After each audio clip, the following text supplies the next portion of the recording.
अस्सलामुअलैकुम वरहमतुल्लाहि वबरकातुहु औज़ुबिल्लाहि मिनश्शैत्वानिर्रजीम बिस्मिल्लाहिर्रहमानिर्रहीम సూరా 30 అర్-రూమ్ 41-60 ఆయాతులు. అర్-రూమ్ అనగా రోమన్ సామ్రాజ్యం. ఆయత్ నంబర్ 41. ప్రజలు చేజేతులా చేసుకున్న పాప కార్యాల మూలంగానే భూమిలోనూ సముద్రంలోనూ కల్లోలం వ్యాపించింది. వారు చేసుకున్న కొన్ని చేష్టల ప్రతిఫలం అల్లాహ్ వారికి చవి చూపించటానికి ఇలా జరిగింది. బహుశా వారు దీనివల్ల దారికి తిరిగి రావచ్చేమోనని కూడా ఈ విధంగా జరిగింది. భూమిలో అంటే జనులు నివసించే భూప్రదేశంలో అని అర్థం. సముద్రంలో అంటే సముద్ర మార్గాలలో, తీర ప్రదేశాలలో అని అర్థం. కల్లోలం అంటే మానవ సమాజాలలోని ప్రశాంతతను హరించి ప్రజా జీవితాన్ని స్తంభింపజేసే భయోత్పాత వాతావరణం అన్నమాట. అందువల్ల ఈ పదం చెడు పనులు, ధర్మోల్లంఘన కార్యాలకు కూడా వర్తిస్తుంది. మనుషులు ఒండొకరిపై దౌర్జన్యం చేస్తున్నారు. దేవుడు విధించిన హద్దులను అతిక్రమిస్తున్నారు. నైతిక నియమాలను కాలరాస్తున్నారు. హత్యలు, దహనాలు సర్వసామాన్యమవుతున్నాయి. ఈ విధంగా మానవుల అపరాధాల కారణంగా నేలపైన, నీటిలోనూ అరాచకం ఏర్పడింది. అంతేకాదు, వారి దురాగతాల మూలంగా ఆకాశం ఘోషించింది, భూమి ప్రకోపించింది. దేవుడు వారిపై శిక్షలు అవతరింపజేయసాగాడు. ఉదాహరణకు కరువు కాటకాలు వచ్చాయి. అంటువ్యాధుల ద్వారా మరణాల రేటు పెరిగింది. వరదలు, భూకంపాలు వచ్చాయి. సర్వత్రా భీతావహ పరిస్థితి నెలకొన్నది.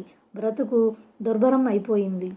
మానవులు దైవాజ్ఞలు ఉల్లంఘించటాన్ని హాబీగా చేసుకున్నప్పుడు క్రమక్రమంగా వారి ఆలోచనలు పెడదారి పడతాయి. ప్రతి చెడ్డ కార్యం వారి కంటికి మంచిదిగా కనిపిస్తుంది.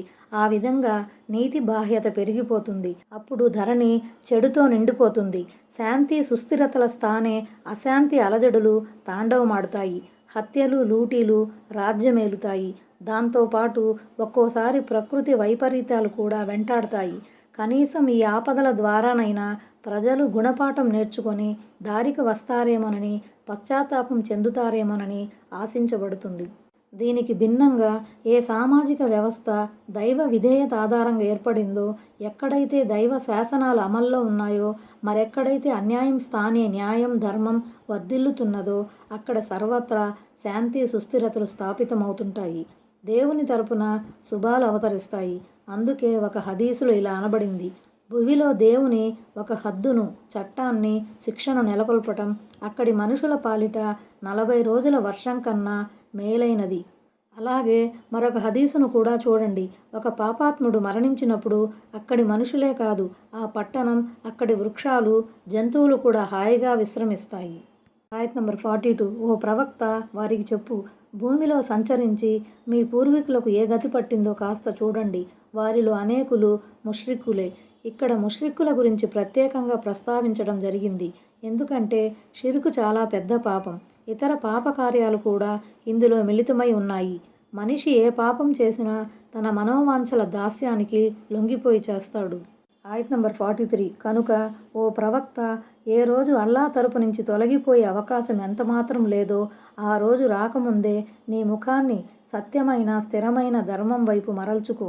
ఆ రోజు అందరూ 2 వర్గాలుగా వేర్వేరు అయిపోతారు. అంటే ఆ రోజు రావటం తథ్యం. అది రాకుండా ఎవరూ అడ్డుకోలేరు. కాబట్టి ఆ రోజు ప్రళయదినం రాకమునుపే దైవ విధేయతా మార్గాన్ని అవలంబించాలి. సత్కార్యాలతో తమ ఒడిని నింపుకోవాలి. ఆ రోజు మానవులు 2 వర్గాలుగా విడిపోతారు. వారిలో ఒకటి విశ్వాసుల వర్గం, మరొకటి అవిశ్వాసుల వర్గం అయి ఉంటుంది. ఆయత్ నంబర్ 44. తిరస్కారానికి పాల్పడిన వారిపై వారి తిరస్కారపు పాపఫలం పడుతుంది. ఇక సత్కార్యాలు చేసేవారు తమ సౌఖ్యం కోసం స్వర్గ మార్గం సుగమం చేసుకుంటున్నారు. మహదున్ అంటే మార్గాన్ని సుగమం చేసుకోవటం, తివాచీలు పరచటం అని అసలు అర్థం. సత్కార్యాలు చేసే వ్యక్తి స్వర్గంలో తన విశ్రాంతి స్థలం కోసం తన దారిని సుగమం చేసుకుంటూ ఉంటాడని ఇక్కడ భావం. ఆయత్ నంబర్ 45. విశ్వసించి సత్కార్యాలు చేసిన వారికి అల్లాహ్ తన కృపతో మంచి ప్రతిఫలం వసగటానికి ఎట్టి పరిస్థితుల్లోనూ ఆయన అవిశ్వాసులను ఇష్టపడడు. అంటే స్వర్గ ప్రవేశం కొరకు కేవలం సత్కార్యాలుంటే సరిపోదు. దానికి తోడు దైవ కృప కూడా అనివార్యమే. ఆయన కటాక్షం లేకుండా ఎవరూ స్వర్గంలో కాలు మోపలేరు. ఆయన ఒక్కో సత్కర్మకు 10 నుంచి 700 రెట్ల వరకు పుణ్యఫలాన్ని పెంచుతాడు. అంతకన్నా ఎక్కువ కూడా ఇస్తాడు. ఆయత్ నంబర్ 46. శుభవార్తలను అందజేసే గాలులను పంపటం కూడా ఆయన శక్తి సూచనల్లోనిదే. ఎందుకంటే మీకు తన కనికారపు రుచి చూపించటానికి, తన ఆజ్ఞతో నావలు నడవటానికి, తన కృపను ఉపాధిని మీరు అన్వేషించటానికి, మీరు కృతజ్ఞతాపూర్వకంగా మసలుకోవటానికి గాను ఆయన ఇదంతా చేస్తున్నాడు. అంటే ఈ చల్లని గాలులు వర్ష సూచనగా ఉంటాయి. వర్షం పడినప్పుడు మనుషులు చెప్పలేని హాయిని ఆస్వాదిస్తారు. అంతేగాక ఈ బీటలు వారిన నేల వర్షపు నీటికి పులకిస్తుంది, నలువైపులా పచ్చిక మలుస్తుంది. ఈ గాలుల ఆధారంగా నావలు కూడా నీటిలో నడుస్తాయి. అయితే మానవుడు ప్రస్తుతం తన తెలివితేటలను ఉపయోగించి యంత్రం ద్వారా నడిచే నావలను, ఓడలను తయారు చేశాడు. కానీ ఆ ఓడలకు సైతం వాతావరణం సానుకూలంగా ఉండటం అవసరం. దేవుడే గనక తలుచుకుంటే తుఫాను, వాయుగుండాల ద్వారా ఈ పెద్ద పెద్ద ఓడలను సైతం ముంచివేయగలడు. అంటే ఈ నౌకాయానం ద్వారా మీరు దేశ దేశాలు పర్యటించి వర్తకం చేసి మీ జీవనోపాధిని సమకూర్చుకుంటున్నారు. అలాగే ఈ వర్షపు నీటి ద్వారా మీరు వ్యవసాయం చేసి పంటలు పండిస్తున్నారు. అనంతమైన ఈ అనుగ్రహాలను దేవుడు మీపై ఎందుకు కురిపిస్తున్నట్లు? జీవితంలో మీరు వాటి ద్వారా లబ్ధిని పొంది దైవానికి కృతజ్ఞతలు తెలుపుకుంటారనే కదా. ఆయత్ నంబర్ 47. మేము నీకు పూర్వం కూడా ప్రవక్తలను వారి జనుల వద్దకు పంపాము. వారు వారి వద్దకు నిదర్శనాలను తీసుకుని వెళ్ళారు. ఆ తరువాత మేము అపరాధులకు ప్రతీకారం చేశాము. ఎందుకంటే విశ్వాసులకు సహాయపడటం మా బాధ్యత. ఓ ముహమ్మద్ సల్లల్లాహు అలైహి వసల్లం, మేము నిన్ను నీ జాతి వారి వద్దకు ప్రవక్తగా చేసి పంపినట్లే గతంలో ఎన్నో జాతుల వద్దకు ఎంతోమంది ప్రవక్తలను పంపి ఉన్నాము. వారి నిదర్శనాలు, మహిమలతో సహా వారి వద్దకు వెళ్ళారు. అయినప్పటికీ ఆయా జాతుల వారు తమ ప్రవక్తలను విశ్వసించలేదు సరికదా, వారిని త్రోసిపుచ్చారు. ఎట్టకేలకు మేము వారి నేరాల, పాపాల కారణంగా వారిని శిక్షించి విశ్వసించిన వారిని మాత్రం రక్షించాము. ఎందుకంటే మాకు విధేయత చూపిన వారిని ఆదుకోవటం మా బాధ్యత. ఈ విధంగా అంతిమ దైవ ప్రవక్త ముహమ్మద్ సల్లల్లాహు అలైహి వసల్లంను, ఆయన అనుయాయులను ఈ ఆయతులో దేవుడు ఓదార్చాడు. అవిశ్వాసుల ఆగడాలకు, ముష్రిక్కుల ధిక్కార వైఖరికి ఆందోళన చెందాల్సిన అవసరం లేదని, ఇదేదో కొత్త విషయం కాదని, పూర్వం దైవ ప్రవక్తలందరికీ ఇలాంటి పరిస్థితులు ఎదురయ్యాయని చెప్పటం జరిగింది. ఈ ఆయతులో అవిశ్వాసులకు కూడా హెచ్చరిక ఉంది. ఒకవేళ వారు గనక తమ తిరస్కార ధోరణిని మానుకొని దారికి రాకపోతే వెనుకటి జాతులకు పట్టిన గతే వారికి పడుతుందని చెప్పబడింది. చివరకు దైవ సహాయం లభించేది విశ్వాసులకే. ఆయత్ నంబర్ 48. అల్లాహే గాలులను పంపిస్తున్నాడు, అవి మేఘాలను ఎత్తుతాయి. ఆ తరువాత అల్లా తన అభిష్టానుకనంగా వాటిని ఆకాశంలో విస్తరింపజేస్తాడు. మరి వాటిని తునాతునకలుగా చేస్తాడు. ఆ తర్వాత వాటి మధ్యలో నుంచి వర్షపు నీటి బిందువులు వెలువడడాన్ని నువ్వు చూస్తావు. ఆ తరువాత అల్లాహ్ ఆ వర్షపు నీటిని తన దాసులలో తాను కోరిన వారిపై కురిపించినప్పుడు వారు ఆనందంతో పులగించిపోతారు. అంటే ఆకాశంలో మేఘమాలికలు ఎక్కడ ఉన్నా గాలులు వాటిని వెంటబెట్టుకుపోతాయి. ఒక్కోసారి మేఘాలు దట్టంగా ఆవరించేలా చేస్తాడు. ఒక్కోసారి వాటిని చాలా వేగంగా గగన వీధుల్లో నడిపిస్తాడు. ఒక్కోసారి ఈ మబ్బు తునకలను ఒకదానిపై ఒకటి పొరలు పొరలుగా ఏర్పరుస్తాడు. కొన్నిసార్లు వాటిని ఆకాశమంతా ఆవరించేలా చేస్తాడు. జాగ్రత్తగా గమనిస్తే మేఘాలు ఈ పరిస్థితి అర్థమవుతుంది.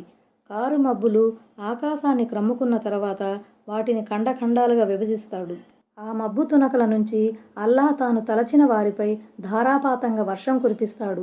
అప్పటి వరకు వర్షం కోసం ఆశగా ఎదురు చూసిన వారు ఆ వర్షానికి ఆనందంతో పరవశించిపోతారు. ఆయత్ నంబర్ 49. మరి నిజానికి ఆ వర్షం తమపై కురవకముందు వారు నిరాశా నిస్పృహలకు లోనే ఉండేవారు. ఆయత్ నంబర్ 50. మరి నువ్వు అల్లాహ్ కారుణ్య చిహ్నాలను చూడు. భూమిని చచ్చిన తర్వాత ఏ విధంగా ఆయన బ్రతికిస్తున్నాడో, ఆయన మృతులను బ్రతికిస్తాడన్న విషయంలో కూడా ఎలాంటి సందేహానికి తావులేదు. ఆయనకు ప్రతిదీ చేయగల శక్తి ఉంది. ఆసారు రెహమతిల్లాహ్ అంటే వర్షం మూలంగా ఉత్పత్తి అయ్యే పండ్లు, ఆహార ధాన్యాలు అని భావం. వీటి ద్వారా ప్రజలు సిరి సంపదలతో తులతూగుతారు. చూడు అంటే గుణపాఠం గ్రహించే ఉద్దేశంతో చూడమని భావం. ఈనాడు దేవుడు మృతభూమి నుంచి మొక్కల్ని ఎలా మొలకెత్తిస్తున్నాడో అలాగే ప్రళయ దినాన ఆయన సమాధుల నుంచి మృతులను బ్రతికించి లేపుతాడు. ఇలా చేయటం ఆయనకు ఎంతమాత్రం కష్టం కాదు. ఆయత్ నంబర్ 51. ఒకవేళ మేము తీవ్రమైన చెడుగాలిని పంపినట్లయితే తమ పంట పొలాలు పసుపచ్చగా వాడిపోవటం చూసి అటు పిమ్మట వారు కృతజ్ఞులుగా తయారవుతారు. ఈ ఆయతులో అల్లాహ్ ఇలా సెలవిచ్చాడు. ఏ విధంగా మేము వర్షపు నీరు ద్వారా నేలను పచ్చగా కళకళలాడేలా చేశామో అదేవిధంగా మేము వడగాడ్పుల ద్వారా లేదా చెడుగాలుల ద్వారా ఈ పచ్చికను పసుపు పచ్చగా మార్చివేయగలము. చేతికి వస్తుందనుకుంటున్న పంట తెగులు పట్టిపోతే నిన్న సంతోషంతో కేరింతలు కొడుతున్న వారే ఇప్పుడు కృతజ్ఞులుగా మారిపోతారు. మాపై నిందలు, నిష్ఠూరాలు మొదలెడతారు. అంటే దైవాన్ని నమ్మని వారిలో సహనము ఉండదు, ధైర్యము ఉండదు. పైగా వారు అల్ప సంతోషులై ఉంటారు. కాస్తంత లాభం చేకూరగానే ఆనందంతో ఎగిరి గంతేస్తారు. కాస్త ఎదురుదెబ్బ తగలగానే ఠారెత్తిపోతారు. అయితే విశ్వసించిన వారు అలాంటి వారు కారు. వారు 2 అవస్థలలోనూ మధ్య మార్గాన్ని అవలంబిస్తారు. ఆయత్ నంబర్ 52. ఓ ప్రవక్త, నువ్వు ఎట్టి పరిస్థితుల్లోనూ మృతులకు వినిపించలేవు. నీవు పిలిచినప్పుడు వెన్ను చూపి వెళ్ళిపోయే చెవిటి వారికి కూడా నీ వాణిని వినిపించలేవు. అంటే వారి పరిస్థితి మరణించిన వారిలా ఉంది. మృతులలో చలనం ఉండదు, గ్రాహ్య శక్తి ఉండదు. వీళ్ళు కూడా అంతే. వీళ్ల ముందు నువ్వు ఎంత వినిపించినా ఏమీ లాభం లేదు.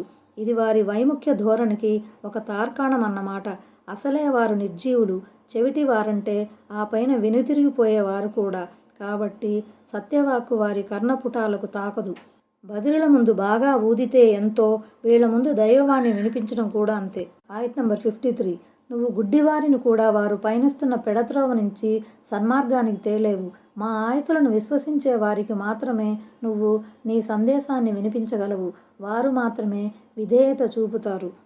కళ్ళున్నవారు తమ కంటి చూపు ద్వారా ప్రయోజనం పొందుతారు. కానీ వారు ఆ విధంగా ప్రయోజనం పొందకుండా గుడ్డిగా ప్రవర్తిస్తున్నారు. అలాగే వారికి మనోనేత్రం కూడా లేదు. అలాంటప్పుడు వారు మార్గవిహీనత యొక్క ఊబిలో నుంచి బయటికి ఎలా రాగలుగుతారు? ఎందుకంటే వారు దైవభక్తి పరులు. నీవు వినిపించే విషయాలను కడు సావధానంగా వింటారు. వాటిపై చింతన చేస్తారు. దైవ సూచనల లోతుల్లోకి పోయి వాటి మర్మం గ్రహిస్తారు. వారి ముందు సత్యం గనక వస్తే వెంటనే తల వంచుతారు. దాన్ని చిత్తశుద్ధితో అనుసరిస్తారు. ఆయత్ నంబర్ 54. అల్లాహ్, ఆయనే మిమ్మల్ని బలహీన స్థితిలో పుట్టించాడు. మరి ఈ బలహీనత తరువాత మీకు బలాన్నిచ్చాడు. మరి ఈ బలం తరువాత మళ్ళీ మీకు బలహీనతనిచ్చాడు. వృద్ధాప్యానికి చేర్చాడు. ఆయన తాను తలచినది సృష్టిస్తాడు. ఆయన అన్నీ తెలిసినవాడు, అన్నింటిపై అధికారం కలవాడు. ఇక్కడి నుంచి సృష్టికర్త అయిన అల్లాహ్ తన శక్తి సూచనలకు సంబంధించిన మరో అద్భుత విషయాన్ని ప్రస్తావిస్తున్నాడు. అది మనిషి సృష్టి ప్రక్రియలోని వివిధ దశలను విశదీకరిస్తుంది. మనిషిని బలహీన స్థితిలో పుట్టించడం అంటే అత్యంత అల్పమైన వీరేపు బిందుతో సృష్టించడం అన్నమాట. లేదా శైశవ దశ అనే అర్థమైనా కావచ్చు.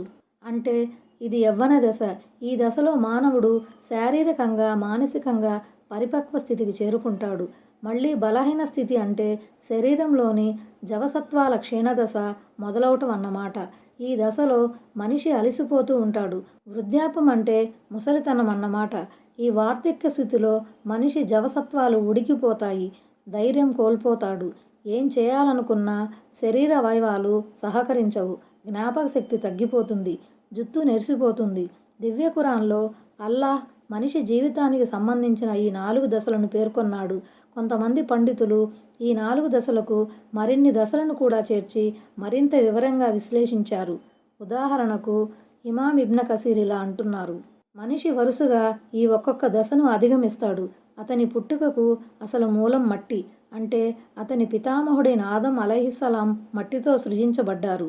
లేదా మట్టిలో నుంచి ఉత్పన్నమైన ఆహారాన్ని తిని మనిషిలో వీర్యం ఉత్పత్తి అవుతుంది. ఆ వీర్యం మాతృగర్భంలోకి వెళ్ళి మనిషి ఉనికికి శ్రీకారం చుడుతుంది. ఆ విధంగా మట్టి మానవ సృష్టిలో కీలక పాత్ర పోషిస్తుంది. ఆ వీర్యం మిశ్రమ బిందువు నుత్ఫాగా తయారవుతుంది.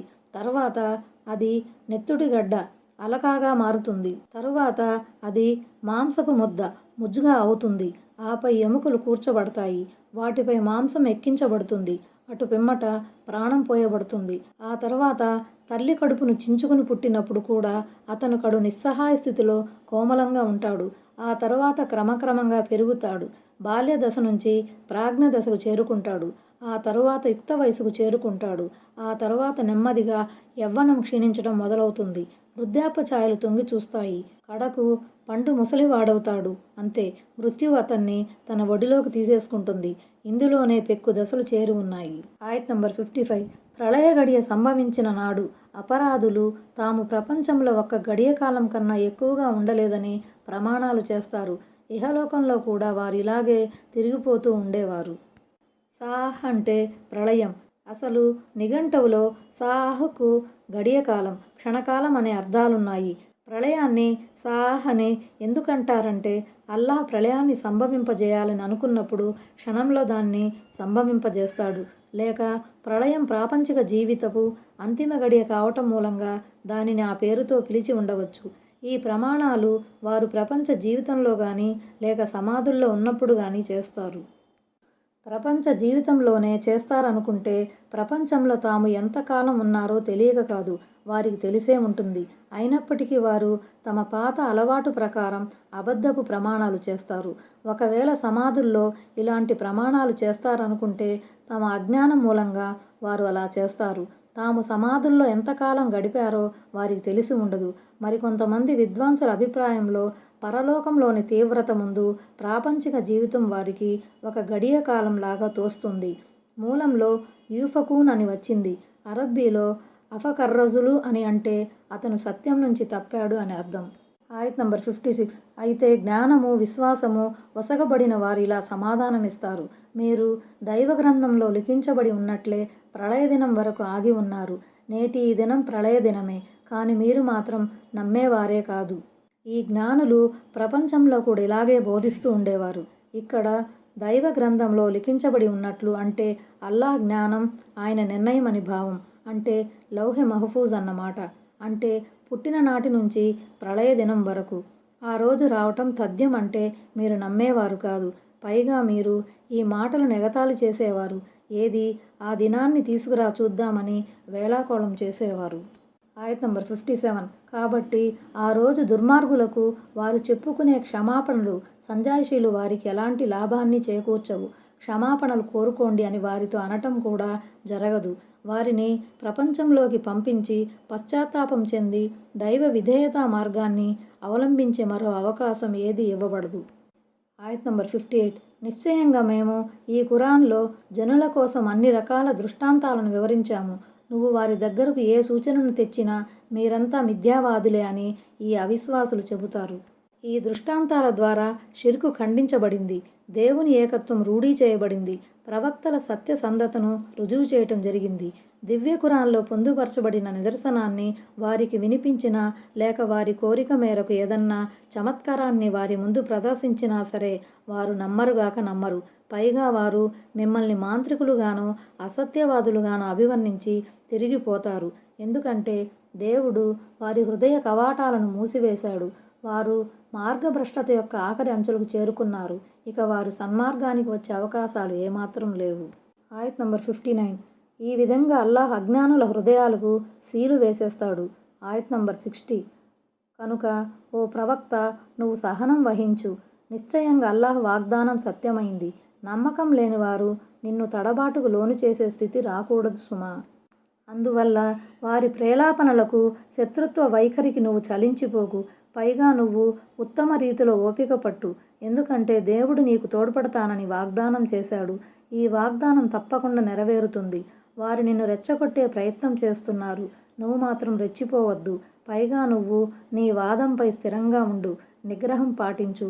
వారి బెదిరింపులకు జడుసుకొని ఆత్మరక్షణలో పడిపోకు. నీ వైఖరిని మార్చుకోకు.